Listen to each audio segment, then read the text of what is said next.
Research Day.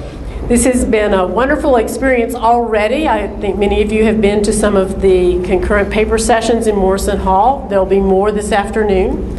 We're gathered right now for the most fun sort of celebratory part of the day. We will be presenting faculty awards, student research awards. We'll be unveiling a painting and hearing from Louisiana's Poet Laureate today. So I hope that you enjoy yourself and can put up with a little shifting around that we have to do as we do these many activities at once.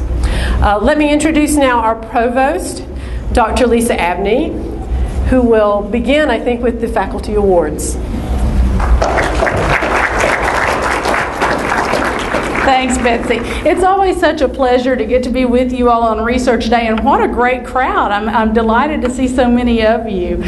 We know that this has been a lot of work for our faculty sponsors who have worked with the students to help them get their papers ready. So I just want to take a moment to thank all of our faculty sponsors. Let's give them a little round of applause. We've had great papers this morning. I know this afternoon we're going to have some excellent ones as well, and we have our special treat in the middle of getting to hear Dr. Kane, and she's going to give a wonderful talk, so I think you'll enjoy that. But before we get started, I wanted to take a moment to recognize some of our faculty with some new awards and one of our long-standing awards. We'll begin with the Mildred Hart Bailey Award. The Mildred Hart Bailey Award is given each year to an outstanding faculty member for his or her research. We have a number of award winners here. Those of you who have won the Mildred Hart Bailey in the past, stand up real quickly and let's give you a round of applause.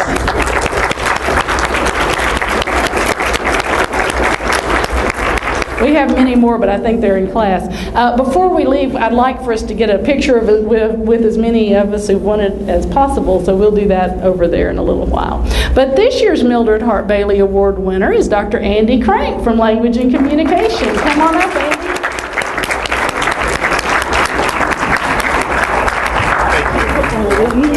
Congratulations. There you go. It's in the mail. They will be getting a check from the foundation, and it's picture time. So here, Betsy, come on over. Thank you. You're welcome, babe, anytime. We're excited this year for the first time to be able to offer a new award. Many of you may have known Dr. Marietta LeBreton, who was a long-standing professor of history here at Northwestern. She was an amazing woman. She made Louisiana history come alive. A conversation with Marietta was like a conversation with living history. She was just an amazing person and a true academician, a wonderful friend, and we lost her back in 2009. And so last year we began to think about ways to honor her, and this year we were lucky enough to come up with an idea about honoring her through contributions that faculty make regarding Louisiana history, culture, science, any topic that's tied to Louisiana. So any discipline, any faculty member who's in any discipline can apply or be nominated. This year we were lucky. We had 4 nominees for this new award, and they were all outstanding. I feel terrible for the committee who had to judge these because there was some stiff competition. But we actually ended up with a tie this year. So this year's Marietta LeBreton Award winners, for the first time ever, this is a new award, like I said, are Dr. Pete Gregory and Miss Mary Lynn Wernette. So come on up.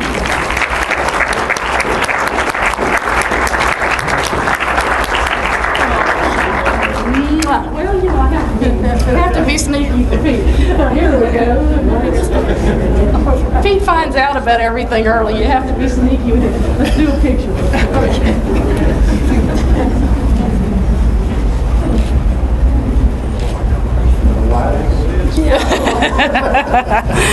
We always have to hide things from Pete. He always finds out in advance, but we're delighted about that one. We have another award to give, our Jean D'Amato Thomas Lifetime Achievement Award, but the person who is receiving it is not yet here, so we're going to probably give that one after Dr. Kane's talk. So right now, if there's nothing else we're going to wait? Okay.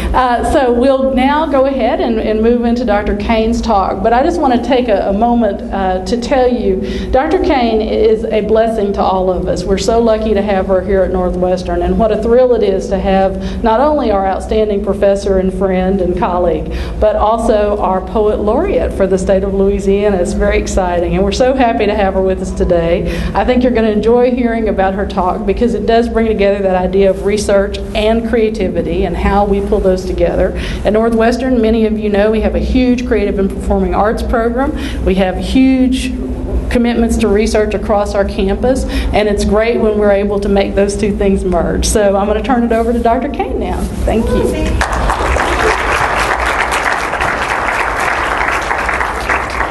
Thank you. All right. Thank you, and congratulations to the award winners. My talk today is going to be called Poets and Elephants, Creative Writing Meets Research. When I was asked to speak at this year's Research Day, Betsy Cochran pointed out that scholars sometimes forget that the term research includes creative works and performances, as well as scholarly works and presentations. That was putting it mildly, because at times, at least in literature and English departments, creative writers and scholars have nearly come to blows over their differences in outlook. Not here, but elsewhere. For example, back in the mid-20th century, when creative writer Vladimir Nabokov was under consideration for an endowed chair in literature at Harvard University, a creative writer up for a chair in literature, linguistic scholar Roman Jakobson is reported to have said, "What next? Shall we appoint elephants to teach zoology?" Scholars do sometimes seem to prefer dead writers to living ones.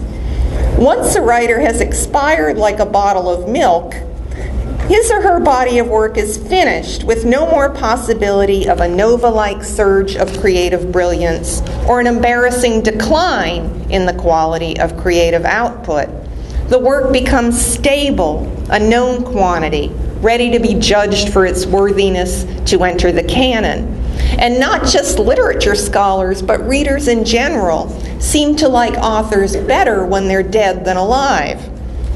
They say that poetry is one of the only professions where death can be a really good career move. I've been playing devil's advocate here because actually I have a foot in both camps, creative and scholarly.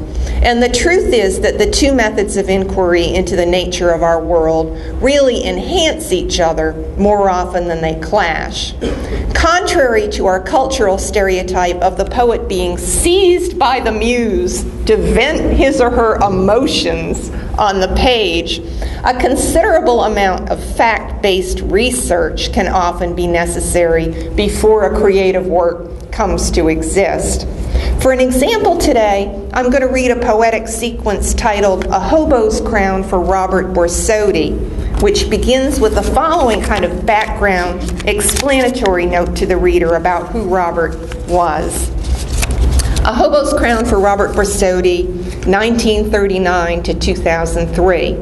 Raised by his grandfather, the Depression-era philosopher Ralph Borsotti, Robert Borsotti graduated from Choate and the Yale University School of Drama, then turned his back on his privileged background.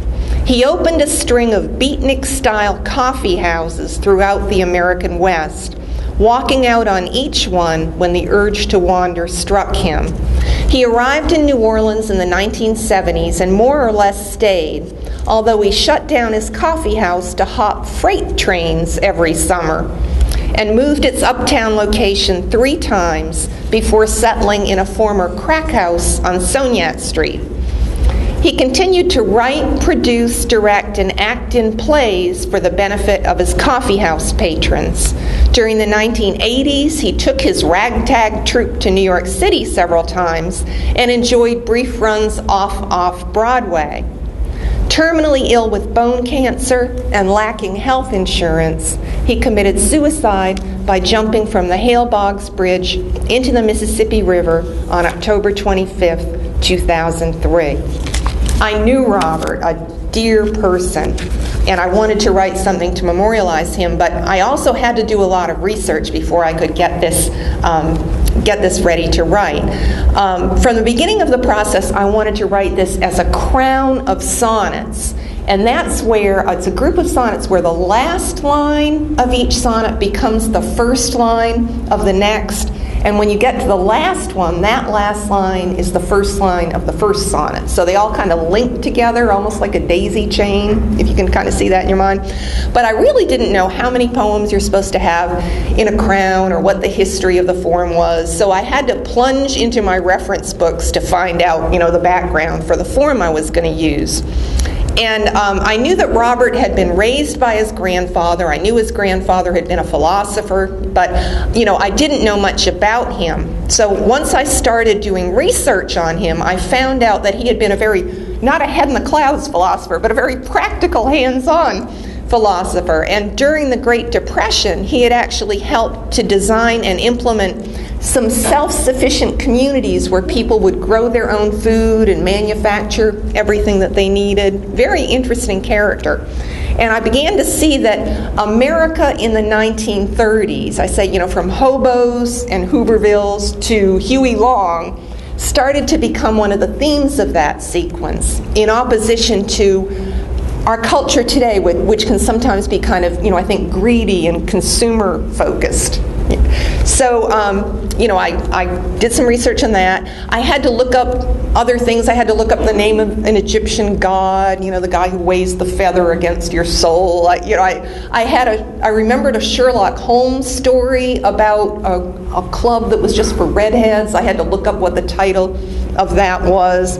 I researched the history of Charity Hospital in New Orleans, where Robert had sought treatment for his bone cancer. And then after all of that, preliminary work had been done, I let all of those facts swirl around with my memories of Robert. And that's what cognitive psychologists would call the incubation phase of creativity, where everything's sort of stewing and bubbling like gumbo in your brain or your unconscious. And I wrote the sequence over a period of several weeks. But after it was finished, or after I thought it was finished, Katrina struck New Orleans. You can kind of tell the timing of the sequence because there are references in it to the reality TV shows that were really popular at the time, like The Apprentice, Donald Trump, and Queer Eye for the Straight Guy is in there. But after Katrina struck and destroyed some of the places that I'd mentioned in the sequence, I felt that I had to go back and revise the ending, to reflect that huge historical disaster. And the way that sort of blend of research and creativity turned out is this. I'll read them. Warm as a campfire on a bitter night. That was your vision of a coffee house. So even though they were passé back then, you set up shop and hung your shingle out and gave bohemians a place to go like Frisco in the 50s.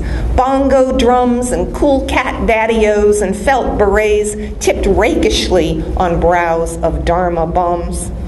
Who would have guessed that 20 years ahead we'd find one popping up on every block? A mocha latte filling every mug, if not the chicken gracing every pot, once promised by a Dust Bowl populist in times that fit you, that you somehow missed. In times that fit you that you somehow missed, your father's father, Ralph Borsodi, built 2 model self-sufficient villages among the Great Depression's Hoovervilles, wrote treatises on canning, weaving clothes, the upper limit size of neighborhoods. They say he raised you when your parents split to shun big business and consumer goods, which might explain why you would never shop in stores, preferring curbside garbage cans, or take a razor to your waist-long beard, or stand in judgment of your fellow man, although at night inside your coffee shop you heard the guns of urban rage go off. You heard the guns of urban rage go off, but Nancy in the shower heard a crack and felt an object whack her in the head the week you left us, worrying you'd laugh to greet Anubis in the hall of truth, a feather trembling in his weighing cup, and make him angry at your lack of faith in anything but tutu solid stuff.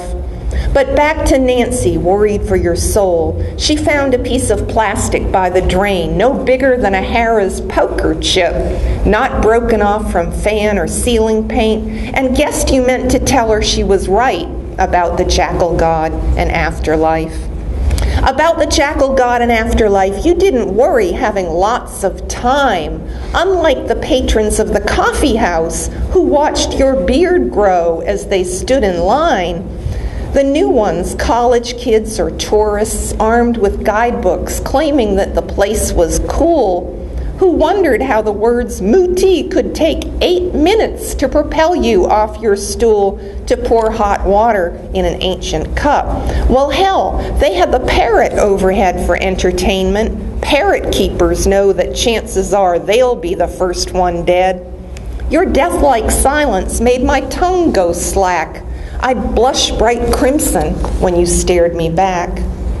I'd blush bright crimson when you stared me back. No veiling secrets with a redhead's skin. My surgeon said the melanoma wards were full of victims who could be my twin. My people, as the ugly duckling cried on glimpsing snowy plumage through the reeds, or Sherlock's carrot-crested villain thought on seeing posters for the Redheaded League. Your beard was reddish, but your tumor bone. Your cancer hidden, as my own was plain. Your odds were 0, mine were 2 and 3. So many of us gone, who signed our names each New Year's Day inside your ledger book and ate your black-eyed peas to bring us luck. We ate your black-eyed peas to bring us luck, your slimy cabbage and the lumps of dough you called croissants, but which resembled more the kind of biscuits kept on hand to throw to man's best friend for shaking the right paw or begging. Beggars can't be choosers, though. The food was free, the poets out in force from uptown mansions and downtown Skid Row. And meanwhile, on 100 other blocks with windows made of glass, not plywood boards, PJs and Starbucks and Rue de la Course rang up sales of peppermint and eggnog holiday coffees, muffins big as heads, bombarding every sense to steal our bread. Bombarding every sense to steal our bread. Your rivals focused on the bottom line, while you got by and even bought the house your shop was in with coffee can chunked dime and nickel tips. You never told a soul your pedigree was Choate and Yale, filled applications out left-handed, so they'd take your dungarees and ponytail for working class and not New Haven chic. From time to time you worked construction jobs between the walked away from coffee shops. 11 in as many cities, Bob, all named Borsodi's in your one salute to patriarchy and the men in suits. To patriarchy and the men in suits I might have toasted when I met a tax attorney in Borsodi's coffee house who'd snuck in brandy in a silver flask, back then when anything could happen, when the yarrow stalks were rolling hexagrams. The tax attorney liked my poetry or legs and pulled a piece of marzipan from one vest pocket of his pinstriped suit, as later, on his patchwork leather couch, he'd tend to business like I wasn't there and liquidate the surplus in accounts. One scene of many from those crazy days when we were players on Borsodi's stage. When we were players on Borsodi's stage, our undisputed star was Sarah Beth. I saw her tap dance in a hammock once, jump in and out and never miss a step, and once in U.S. Army camouflage, a plastic rifle in her doll-sized hands. She sounded like a whole darn regiment with Janet Jackson still in training pants. I saw her after you and she broke up performing for a crowd on Bourbon Street, fat tourists throwing quarters as she tapped.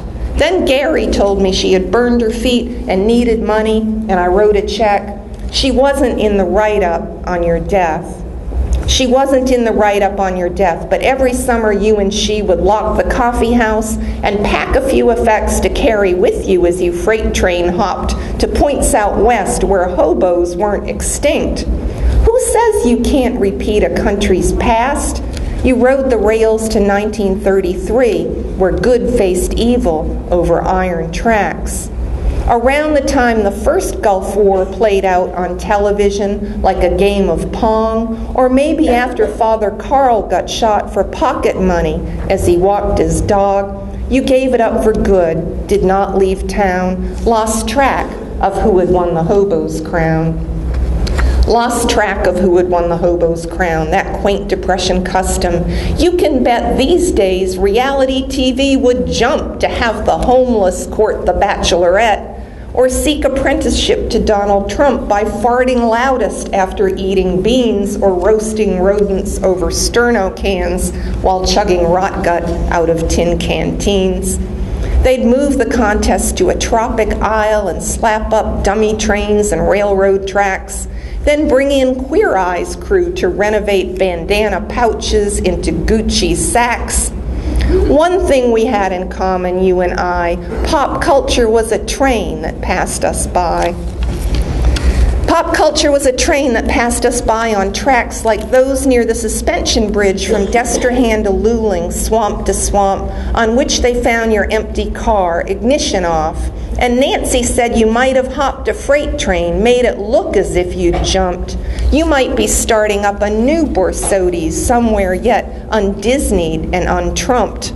And when they couldn't find your body, I kept hoping she was right. It wasn't real. The divers dredging in the muddy river under that stretch of rust-colored steel that could have been designed by Frank Lloyd Wright to look like part of nature on its site. To look like part of nature on its site, a playwright's backdrop, while the divers searched and Jimmy told us how you tried to see a doctor when the pain kept getting worse, but sat for days on end in charity, Art Deco palace for the dying poor, while no one called your name until you said the hell with it and beat it out the door, below carved figures that the government bequeathed to us as anodyne for pain, when artists drew a paycheck from the state and bullets hadn't ended Long's campaign, then drove your flowered truck from friend to friend to beg for help in bringing on the end. To beg for help in bringing on the end. Who wants to dwell on things like that when fate lets up the pressure, lets us sit with friends on common ground a while and celebrate what binds us to each other in a place, despite that whistle urging us to run, despite the knowledge that a levee break could level it like a 1 megaton atomic blast. You never lived to see the halls of charity entombed with mold, dead bodies strewn like roadkill in the streets, Borsodi's flooded like a toilet bowl. Thank God for that, at least. We miss your light, warm as a campfire on a bitter night. And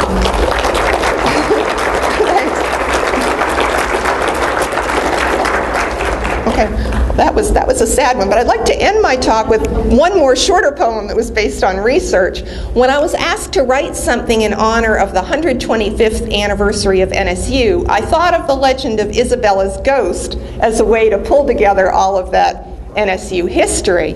And I read Marietta Lebreton's excellent book on Northwestern State history, 100 years of NSU history. And I read that very handsome coffee table book of photographs and text put out for the 125th anniversary celebration. And I also spent an afternoon up in the Cammie Henry Research Center, assisted by Mary Lynn Wernette, going through, they have boxes and boxes of memorabilia about Isabella up there, which you would never know that you can go see. And some of the most interesting stuff that I found out about NSU history never made its way into the poem. For example, do you know during the flapper era of the 1920s, female students were forbidden to bob their hair?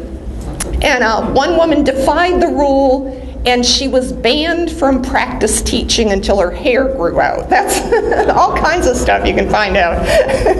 But here's what did make it into that poem. This is the Ballad of Isabella. Before the college came to be, a mansion stood instead, with 4 white stucco columns on a hill above the red. And the Bullard family's parties were the best in town, they said. One couple used to dance there till the young man fought a duel. 2 shots rang out, and he fell dead in a spreading crimson pool. So a French girl with a broken heart left for a convent school. The Sisters of the Sacred Heart were running out of space. They needed room for their school to grow, so they bought the Bullard place. And the youngest nun returned there, where she danced in silk and lace. She seldom left her room by day, but sought his ghost at night, not in a nun's black habit, but dressed like a bride in white. By a moss-draped oak tree alley, she wandered by lantern light. One night a storm raged overhead. Its thunder masked her scream, but they found her lifeless body by a silver dagger's gleam. On the wall, one bloody handprint, like a nightmare, but no dream. As time went by, the convent closed. For nearly 10 long years, it stood abandoned on the hill where a nun had prayed in tears, till the state said its first normal school would be created here. Though scoffers said the school would fail, the future teachers came from every corner of the state by riverboat and train, and their laughter rang in Matron's house, the columned mansion's name. The first class had 3 graduates, but normal grew and grew to 3 years, then to 4 years. The program swelled from 2, and the little ghost of Matron's house watched from her 3rd floor view. And now and then the students said they'd seen her mist-like form. They'd heard her sigh when the wind blew. They'd heard her moan in a storm. When marshals condemned her building, she moved to a student dorm. Her window in East Hall looked out at the landscape of her past. All that was left of Bullard now, 4 columns standing fast. Mount Vernon ivy twined them in a green and leafy clasp. She wept when students went to war to fall on a battleground. She laughed when women bobbed their hair and a demon mascot clowned. The years went by and a wrecking ball brought East Hall tumbling down. Knowing the ghost was homeless now, the students vowed to help. The campus swarmed with escort ghosts just as a clock told 12. The music hall was oldest now, and there the ghost would dwell. 1 column fell, but 3 remained, each 26 feet tall. The music building was condemned. She moved to Caldwell Hall. Northwestern and not normal school, the campus now was called. One terrible October night, old Caldwell burned to ash, and those who said they'd been there saw an apparition flash behind one 3rd floor window with a strangely moving sash. Again the students dressed in white to move her one more time. They brought her gifts, a Ouija board, and well-chilled Blue Nun wine. With Caldwell gone, the women's gym was oldest, next in line. Since then, she's seen technology transform her school and land. She fears not fire, nor wrecking ball, nor any human hand. She cannot see the hill these days, but knows 3 columns stand. Thanks.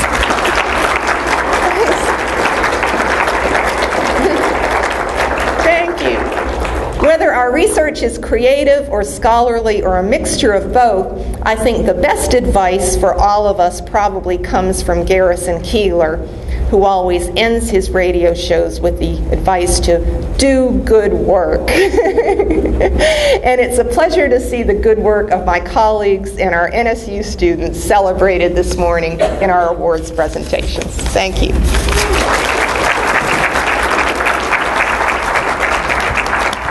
Thank you, Julie. It's always a thrill to have Dr. Kane read for us. It's always a treat to get to hear what she's been working on, so thank you for that. We have a special presentation, and so I'm going to ask Shane Crapell to come on up.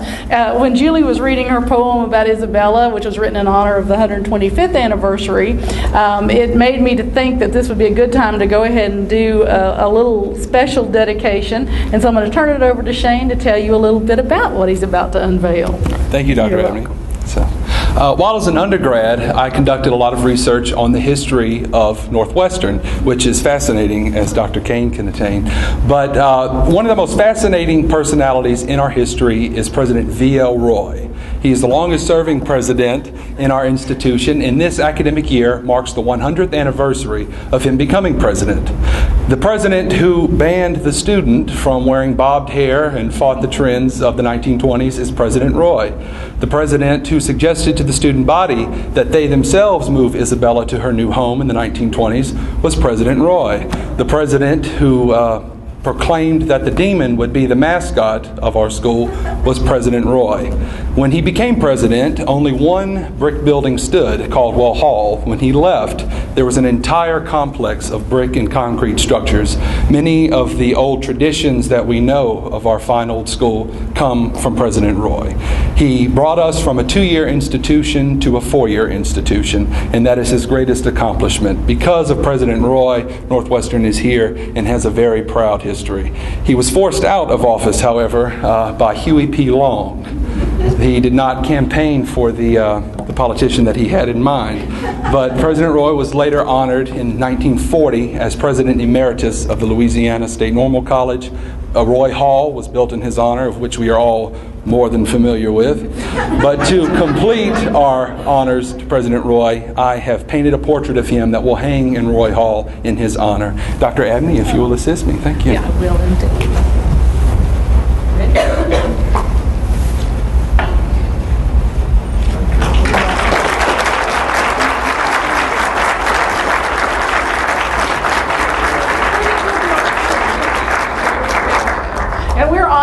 You have done this for us. Thank you very much, Dr. Abney. Thanks. It's a pleasure. Thank you. Great. All right, and before we move on to our student awards, which I know Dr. Cochran has those, and we're about to give those out, I want to take a moment to thank Dr. Betsy Cochran and all of our Research Day Research Committee. They have worked tirelessly on putting together all these wonderful exhibits that you'll see, the poster sessions, the narrative sessions, the art exhibits that we have going on. Betsy and her team have worked tirelessly. So thank you all so much. I really do appreciate all you've done. And so Betsy, I'm going to turn it over to you to do the student awards. Thank you.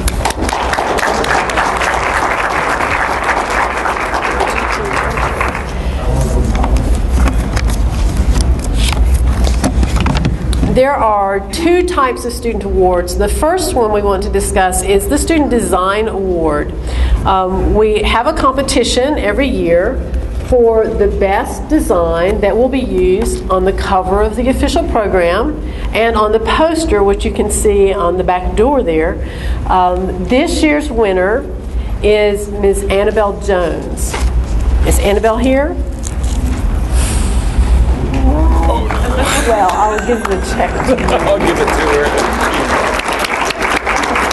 Undoubtedly, she's back in the lab the studio being artistic. Yes. It's a wonderful thing. We also have a student paper competition. We've had quite a lot of success in the past 8 years with this award. Our students have gone on to be successes in their professions and to go on to great graduate programs.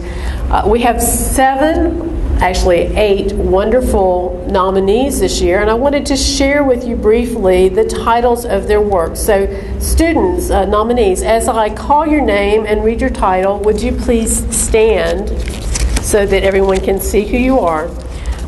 First, we have, if I get on the right page here, Petra Bubiana, whose paper is entitled Censorship on Shostakovich and Prokofiev.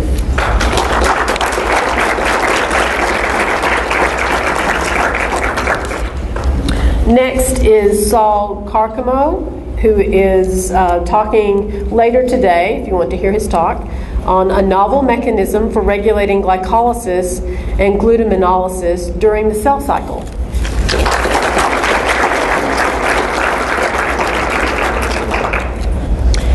Next is Mary Hebert, whose paper is entitled Construction and Validation of a Stage Classified Matrix Model of the American Alligator, Alligator mississippiensis.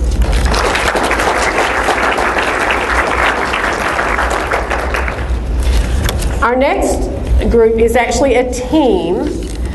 These are distance learning students. I believe this is a first for us, and I'm not sure that they've made it here today, but perhaps they are here. They're going to present this afternoon at the 3 o'clock session. This is Al Landry and Elizabeth Mrak. Their paper is entitled A Critical Assessment of the Incident Command System.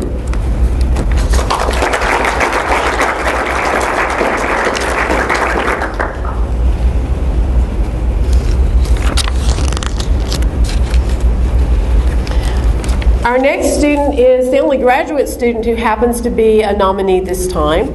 Ms. Kayla Lalou-Labarge, and her work is entitled The Influence of Perceived Parenting Styles and Maladaptive Cognitive Schemas on Anxiety in College Students.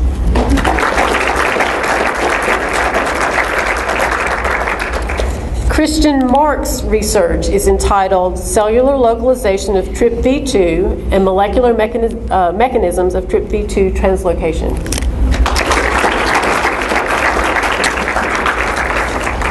And last but not least, we have Kyle May, whose paper was entitled Is French Toast? The Fall of French is the Leading Lingua Franca. So you can see we have the whole spectrum from the fine arts to the humanities, the social sciences, and the sciences represented from our nominees this year. So at this time, I would like to recognize the winners. First, we have Christian Marks.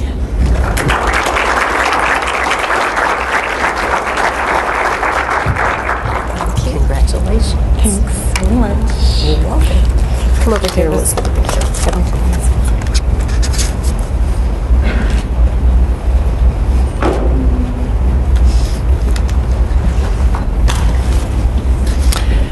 And our second winner is Saul Carcamo.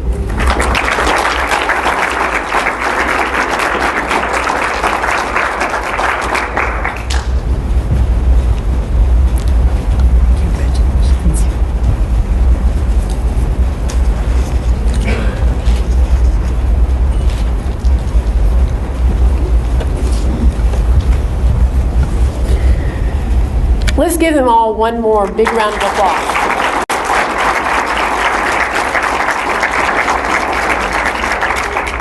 Now, while I have such a wonderful captive audience, I want to remind you that in this room, for the next hour and a half, we have 30 presenters who have written up their research as a poster presentation.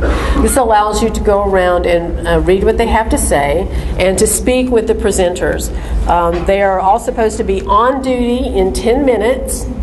If you're here from a class and you would like to visit the posters and turn this into your teacher for credit if they've told you to go to sessions, we have the program at the table in the back, and we will stamp your program for you after you visited the posters. We encourage everyone, faculty and staff, and people who are just here for a good time, to go around and talk to our presenters and see what they have to say.